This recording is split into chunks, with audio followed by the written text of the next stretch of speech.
Hello and welcome to Casual Veteran Gamer. As the title of the video says, we need to talk about Shadowheart. Because she's not necessarily the easiest NPC to use, it's quite easy to use her badly and incorrectly. So what I'm going to go through this video is what happens at each level. Currently I've got her at level 4, but we'll come back to this. We're going to start with how we meet her, and then go through each level one at a time, talk about what options and things we can do with her. So this is where we first encounter Shadowheart. In case you don't know where she is, here's the map. It's down here. At the bottom is where you land from the Nautiloid. If you just go directly north, don't take any path to the left. Just stick to the river. You'll eventually come across this door. Here she is, banging at the door. Let's go speak to her. We get the waypoint discovered as well, which is nice. So she's heard us sneak up on her. A little bit aggressive, a little bit angry. I'm going to skip through this quite quickly. Right, let's just skip to the options. Did you feel that? I tend to say that yes, this is the mind swap. I have experienced It must this. be that tadpole they put in our eyes. I assume that's what caused our minds to. These things are. You and I. I'm hoping, but I've barely made a dent in it so far. Sounds like you need a hand. Be my Looks guest, like. But that door's too strong. Hopefully, there's no more of these things. Let's have another hand in the Or fight. just company for our final moments. It's quite funny, right? But you're right. You can call me Shadowheart. I've got to say the name Shadowheart is really suspicious. Sorry, Shadowheart? That is unusual. I love saying this After one. everything you've been through, my name gives you pause. Please. Yes, yes it does. Alright, anyway, true enough, I'm Tav. Lead the way. Let's go. So here we are. I think it's quite nice here. This is from the playthrough where I used 2 druids. They've both just leveled up. Shadowheart is a tiny bit behind. I read a post, I think it was on Reddit, someone, or was it the Valarian forums, someone really complaining about the fact that Shadowheart's got less experience. This is the only time she's lagging behind in experience. Not the only time, not experience, lagging behind in levels. After the next fight, she levels up. Then after that, all the characters level up after the same fight. It's not really much of a deal. So, let's actually, before we do anything, look at her stats. Press B to open up this page on the PC. Sorry if you're playing on anything else. And in case you didn't know, you've got this little button here, which then takes this out of the looking at the party, and we can look at a single character. So let's go through all of her stats. Health is 9. Not great. Oh, it's level 1, right? We're going to get to why it's not great soon. Armor class 17. This is quite good. Fairly decent. Higher than most characters because she's got some medium armor with a base armor class of 13. Gets +2 from dexterity. That +2 AC from boost is actually from the shield she's wearing. Base speed of 30, very standard. Initiative +2. This comes from her dexterity. Then we come to her ability scores. And this is where we get let down a little bit. So, her strength is 10. Which basically sucks. Because the weapons she's got, most of the weapons you can find that she's proficient with require strength. And we don't get any bonus from the strength here. It's really not useful. Her dexterity is 15, which is okay. It's slightly frustrating. I want it to be 16 because then we get an extra bonus to everything that's linked to dexterity. But 15 is doable. And actually when we click down, we see what bonuses she gets for different skill checks. So +2, this comes from dexterity. Now these are +4, which means she's proficient with stealth and sleight of hand. I think what they've done is built her so that you don't have to make a rogue, because quite often you might take rogues to have, especially sleight of hand. So you can have her in your party, and then you don't need a rogue for these skills. But obviously you want a rogue in your party for other reasons. Then we come to Constitution 13. This sucks as well. This just really should be higher. Having both Dexterity and Constitution on an odd number really feels like we're missing out on a bonus to one or the other. Because this may as well be 12. There's not much point in it being 13 for the most part. So we only get +1 to her hit points every level. Whereas if it was 14, we'd +2. Also, as a cleric, she will be making some Constitution saving throws for concentration. And this means we only get +2. Sorry, we only get +1 to those rolls instead of +2 because of this 13. Intelligence is 8, that's fine. we can get someone else to do these checks. It doesn't affect anything else for her. Wisdom is 16, which is great. It's what you want for a cleric. And Charisma 14, which for her character might be fine. But mechanically, when you're in a battle or something, this is what's the point in having this 14 charisma? If I was building a cleric, if I was building a trickery domain cleric, which is what she is, I would not have put 14 in charisma. I would have taken this down to 10, maybe even 8, and then pumped the extra stats into dexterity and constitution, or constitution and strength. There's just no need for this 14 in charisma. It's useless for her. So then we come to the attack roll modifiers. So we can see she gets only +2 to hit on the attack roll. It's only +2 because she's proficient with the weapon, and her strength is 10. The ranged attack is 0, we'll get to that in a second. Spell attack +5, which is as good as it can get right now. Spell DC is 12, which actually should be 13 if we're following the tabletop rules. Normally, the spell DC is 8, just a base of 8, plus your proficiency modifier, which for level 1 character is 2, makes 10, plus the spellcasting ability modifier, which is +3 from wisdom, should be 13. Anyway. She's a half-elf, high half-elf, sorry, which means she can't be put to sleep, advantage against being charmed, which is nice, and she gets a wizard cantrip, which I'll show you what that is later. She's a cleric, so proficient in wisdom and charisma saving throws, light armor, medium armor, and shield proficiency, and simple weapon proficiency. So it's nice that as a cleric she can have this medium armor. Background is, oh, it's not here, it's further down, is Urchin, which is where the sleight of hand and stealth proficiency comes from. She's a high half-elf, humanoid. These are tags. If you've played other Larian games, you'll understand what this is. So this can affect choices while talking.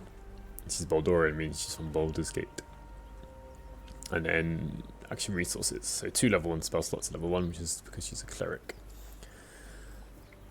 So all in all, tiny bit disappointing. The charisma and lack of strength, and no proficiency in any other weapons. Not that great. Then let's look at her equipment. And again, we've got this little button to open up the equipment. So here it is. She's got a circlet on her. I mean, you could probably take that off and sell it if you wanted. So she's got this chain shirt, which is base armor class of 13. Pretty decent actually for a starting piece of armor. A mace and a shield, so nothing special on her, everything is mundane. Now what I would advise is, if you've been checking the corpses of the imps on the Nautiloid, is give her this light crossbow. Because she is proficient with this. So let's equip it. There it is, I've equipped it now. Right, she is proficient with this because it's a simple weapon. And her dexterity is +2.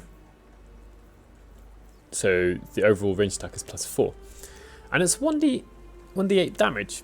So in combat, what you probably want to be doing, if you're not using a spell, is as much as possible, use the light crossbow. Because it's got a good range, 60 feet, decent chance to hit, does decent damage.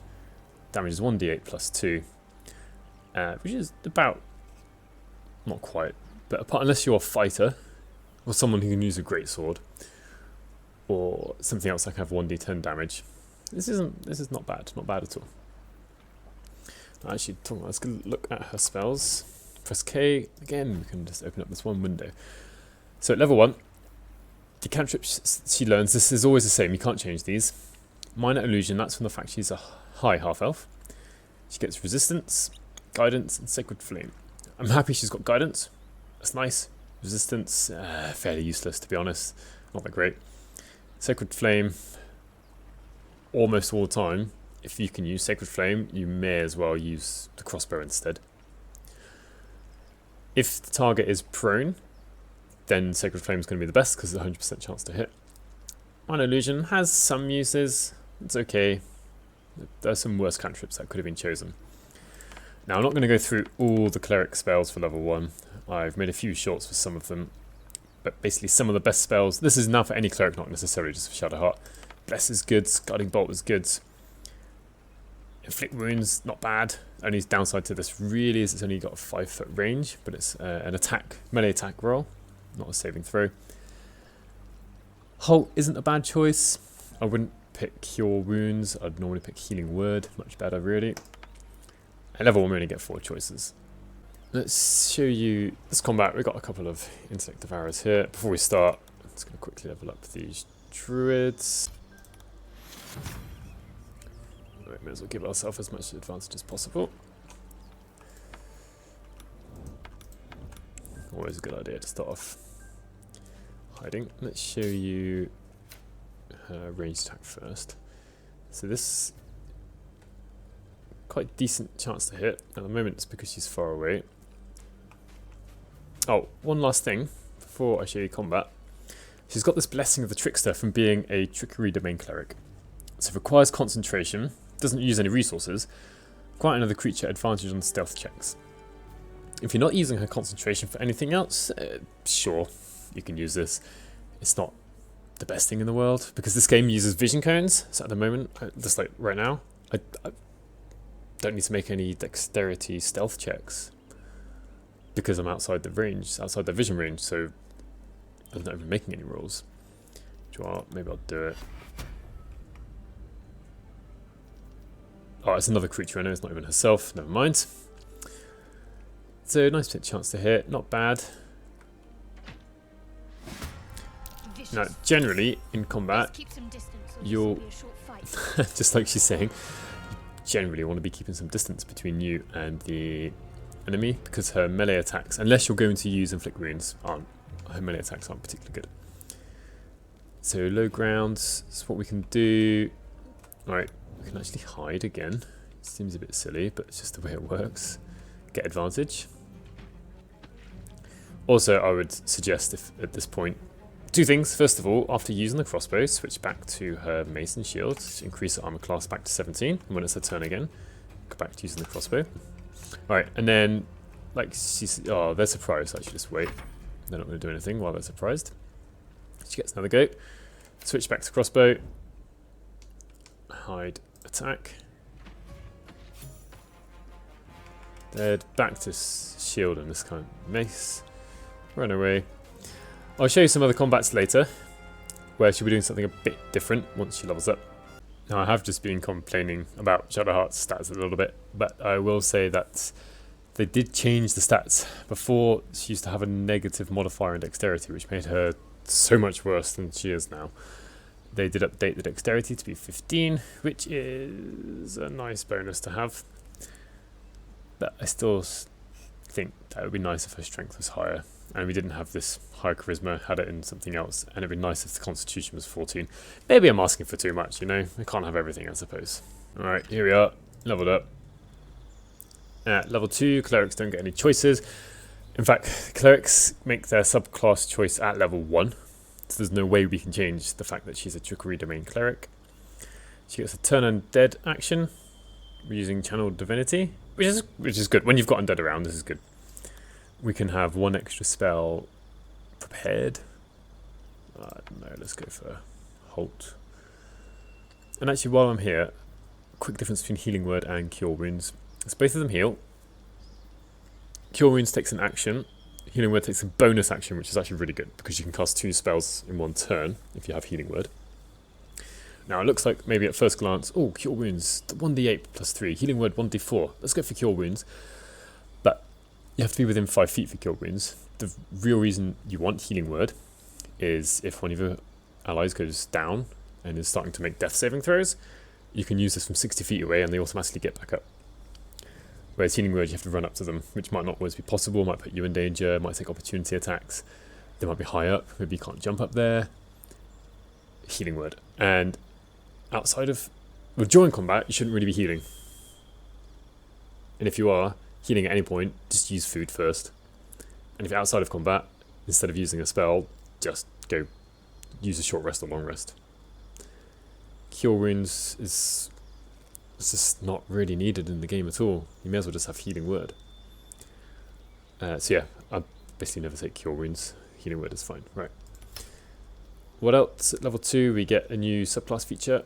which is Invoke Duplicity. Summon an illusion to distract your enemies. You and your allies receive advantage on attack rolls against a creature if both the attacker and the illusion are within 10 feet of it. Requires concentration and the channel divinity. Range 30 feet, action to cast. This can be used to good effect, but it's not always easy to use. I'll show you in a second, I'll show you next. Quick reminder here, while we're not using Sacred Flame most of the time, percentage chance is going to work as 55%. It's slightly better than 1 and 2.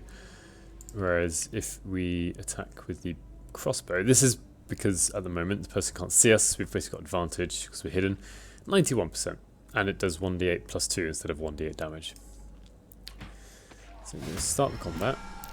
Devil Surprise, which all really helps. Which allows me to do other things with other characters. Just going to keep it simple. The point of this is actually to try and show off one of Shadowheart's abilities. So, Shadowheart's turn. This Invoke Duplicity, action to cast, range is 30 feet. It isn't actually very high, you'd have to get a bit close. It takes a channel divinity resource as well. So what you want to do is put this somewhere where you think there will be some melee combat. Or if there's already some going on, then use it.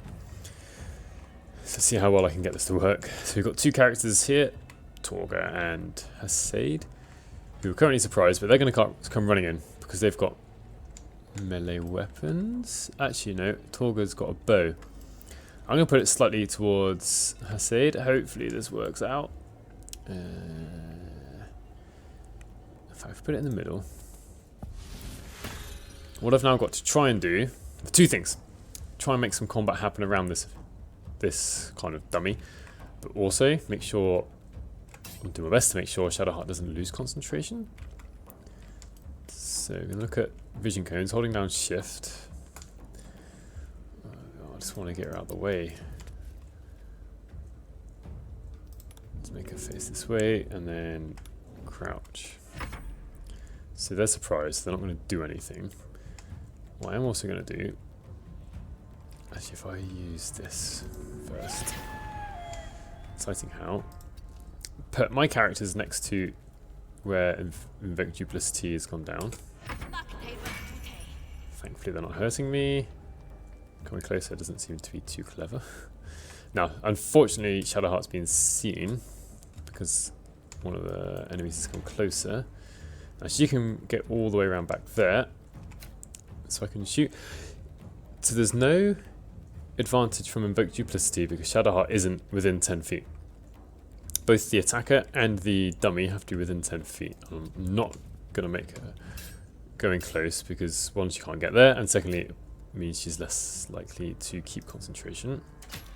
That's nice. I didn't really expect that to hit. So I'm going to have to make her run away a bit. Hide. So hopefully they'll ignore her now.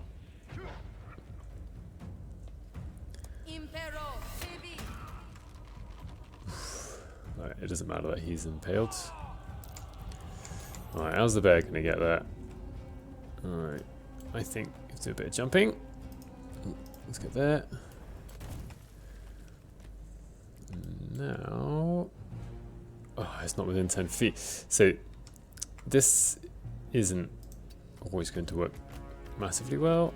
There we are, Invoke Duplicity, 91% chance. The little green bit on the percentage chance bar is from the Invoke Duplicity, which has worked quite nicely. And then also, well, it says attacking from shadows, but I'm sure it's got the Invoke Duplicity.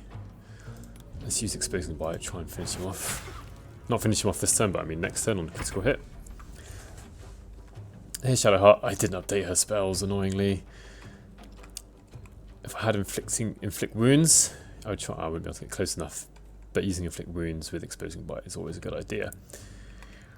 I'm just going to leave her where she is, so we can try and see the Invoke Duplicity work a bit more. So this person's too far away. Also, you can now see Shadowheart. Since I know this is going to be a critical hit, this isn't because of Invoke Duplicity. And here's another downside now, is that this dummy of Invoke Duplicity cannot move. That's it, it's done. So it's okay, it's not really so bad. The way I like to think about it is one of Shadowheart's, because she's a cleric, best spells will be Bless. Where's it gone? There it is. Which adds 1d4 bonus to attack rolls. Advantage is probably better, but you've got to use in that certain range. So I like to use Invoke Duplicity first, so I don't use the spell slot, and then if I want to have the buff, the bonus, I'll use Bless afterwards. Bless is the better one, and if I know I'm not fighting any skeletons, and something undead, then I may as well use Invoke Duplicity first. Right, whose turn is it? Scale's turn. Right, about to win this. He's got 12 hit points. This isn't certainly going to kill this character, but it does. Not certainly, but it did kill him. Right. So Invoke Duplicity is good if you think about it carefully. If you put it down next to something like an archer or wizard, or next to an enemy that's far away, they're probably going to move. It's not going to be useful. You set up a situation there's going to be a lot of as much melee combat going on as possible.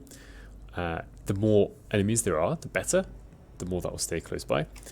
And there are some fights. In fact, in this chapel, you can have it so that all the characters that were in this, looks like a library, they know you're here, and they can have 4 of them, sometimes 5 of them in this area right in front of us now. And Invoke Duplicity is really good there because you've got many enemies in one place. If you can funnel enemies, like say through a doorway, stick Invoke Duplicity there, that's going to work really well.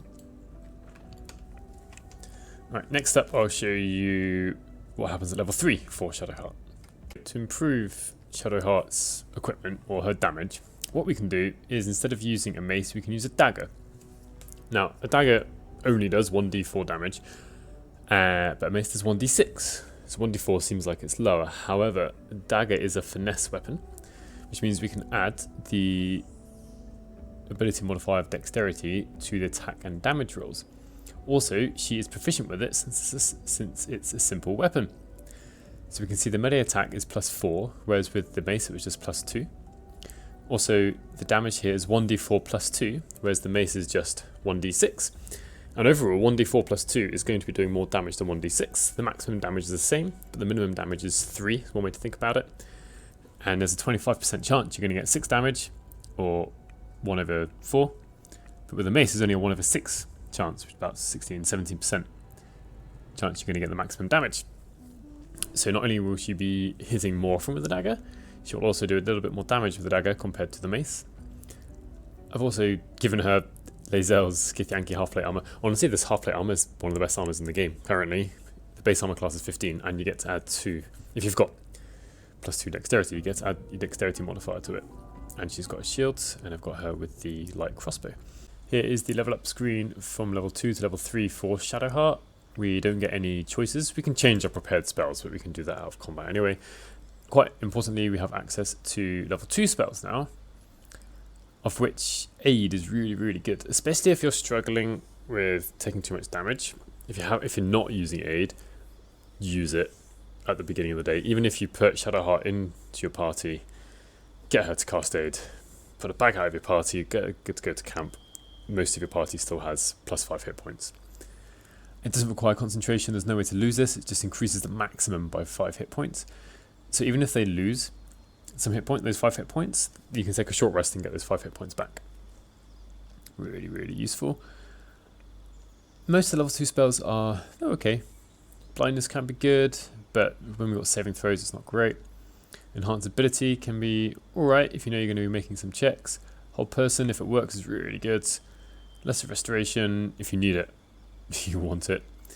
Prayer of healing, you can, I suppose, 2d8 +3 if you're really worried about lots of people dying. I mean, for healing, this is actually quite good because it heals more than one person and does a decent amount, 2d8 +3. Protection from poison.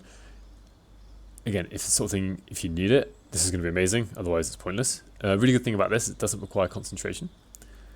And silence, that can be really useful if you've got a enemy wizard. You can use this to shut them down. The most common level 2 spell I use is Aid, and sometimes I actually use level 2 Guiding Bolt or Inflict Wounds, especially if I've got a wolf in the team. A druid that's wild shaped into a wolf. I'm going to take off Bane, put up Aid, leave the rest as they are. Also, since she is a Trickery Domain Cleric, she gets Mirror Image, always prepared, and Pass Without Trace. I don't think Pass Without Trace is that good. I've already mentioned about the stealth thing. We've got Vision Cones, we can stay out of the Vision Cones. And this takes up a level 2 spell slot and requires concentration. So if we've got quite a few spells we can use concentration for. It's all fighting with each other for that. It's Pass Without Trace is usually quite low for me. Mirror Image is great though. It's a great defensive spell. Doesn't require concentration. Each duplicate increases your armor class by 3. So I'll quickly show you, I think Aid and Mirror Image, it's the most useful level 2 spells. I've got Aid here. So look at the hit point totals. I'm not going to level these people up right now. Now we'll see the wild shape druids haven't had their hit points changed, but if I turn them back, 24, I promise you this 24 is 5 more than what it was before. So that's really good. And then Mirror Image, I haven't actually got Shadowheart equipped the same way I had it equipped before. Where's it gone? Here it is. Mirror Image. Well, before I cast it, I should probably show you her armor class. 17, she's just got the chain shirt she comes with. This only lasts for 10 rounds. You want to use this in combat. Press B instead of E. Armor class of 26, really good. +3/+3/+3 from AC boosters from the spell. And something else I've forgotten to mention up until now is I said you can give her a dagger, which works quite well. You can also give her any finesse weapon, really. Now, she's not proficient with them, so she doesn't get her proficiency bonus added to the attack rolls, which is going to be +2. So melee attack is just +2, but the damage is now 1d8 +2. Because it's finesse, it uses the dexterity modifier, this is much better than the dagger. So you're less likely to hit, but if you do hit, you're going to do more damage. So you've got a choice of dagger, maybe even rapier here, any other finesse weapon. I'd probably stick with dagger, just because you're more likely to hit, and it's better to hit, even if it's more consistently with a slightly lower damage than not hit so much. Because hit points tend to be quite low, so doing any damage is really quite good. Also here, I've got a short bow instead of a crossbow.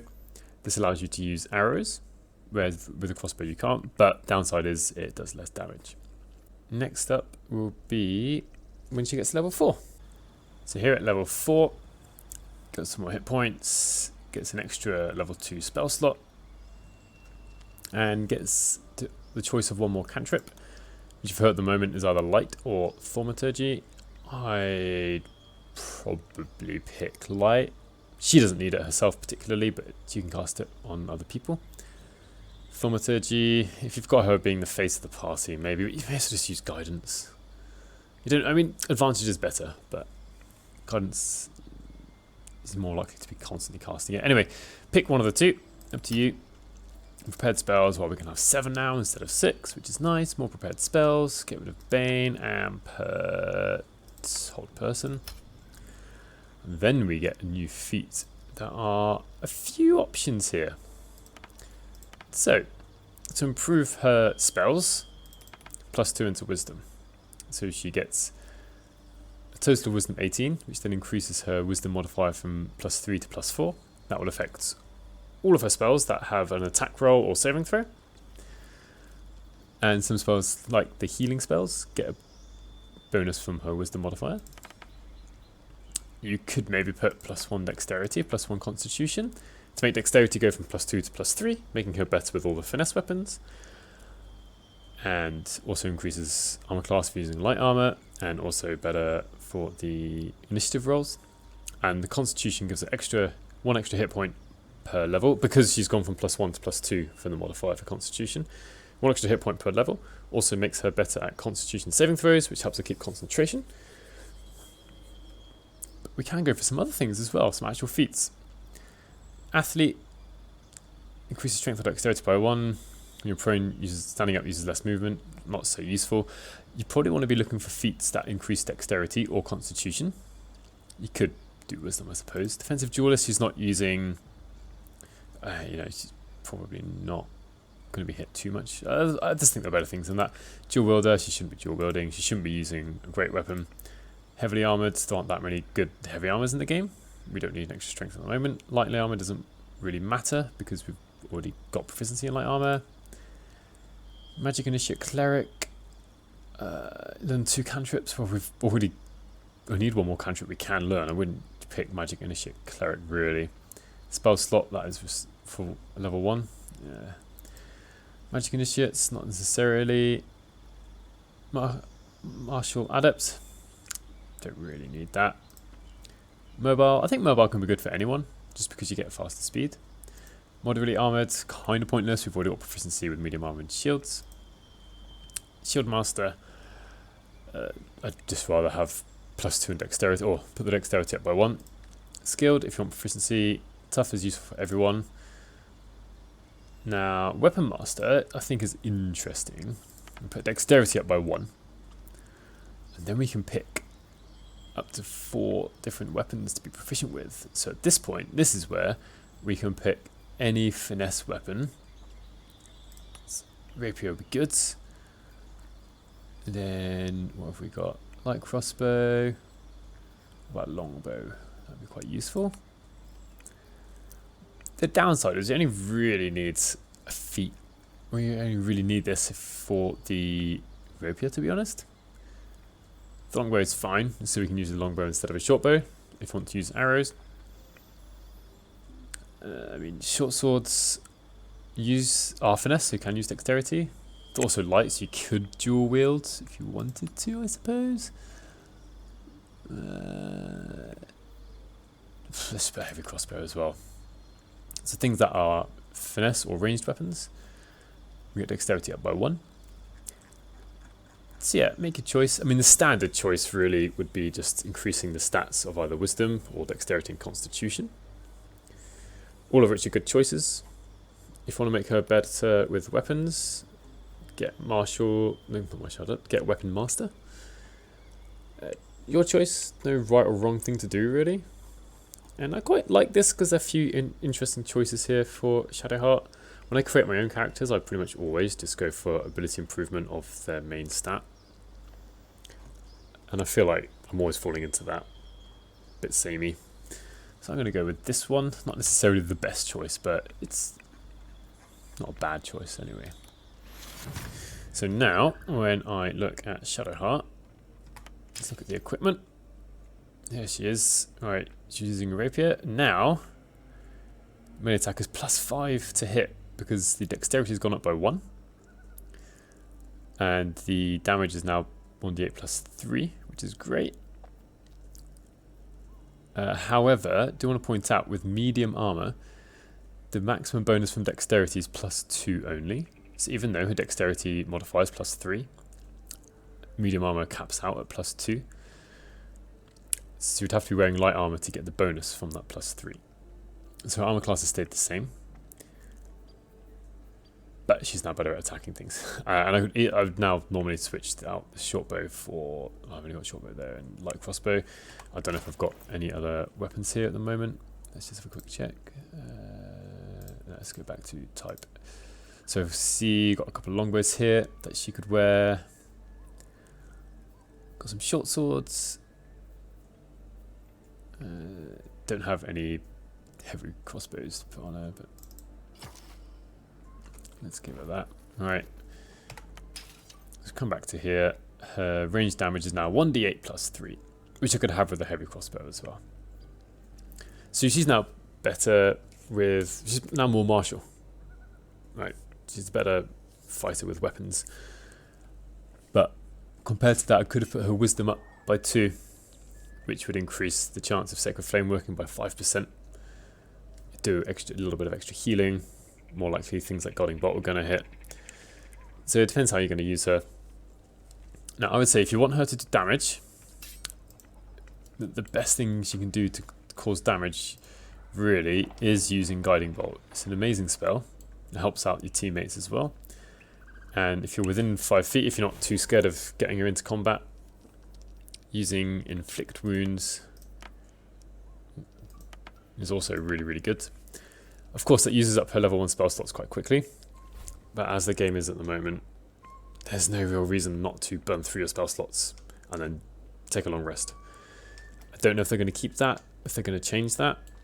At the moment it's quite spammable. Just do have a fight, have a long rest, have a fight, have a long rest. And when you do that, you can actually get Shadowheart to use Guiding Bolt a lot, Inflict Wounds a lot. And she'll actually be doing quite a decent amount of damage. If you want to conserve your resources, look at her tapping her foot there. Using Invoke Duplicity is quite a good idea. And one good thing about Channel Divinity is that it replenishes or recharges on a short rest. You don't have to take a long rest for this to come back. So overall, Shadowheart isn't necessarily the best at any one thing. She helps kind of complement your party.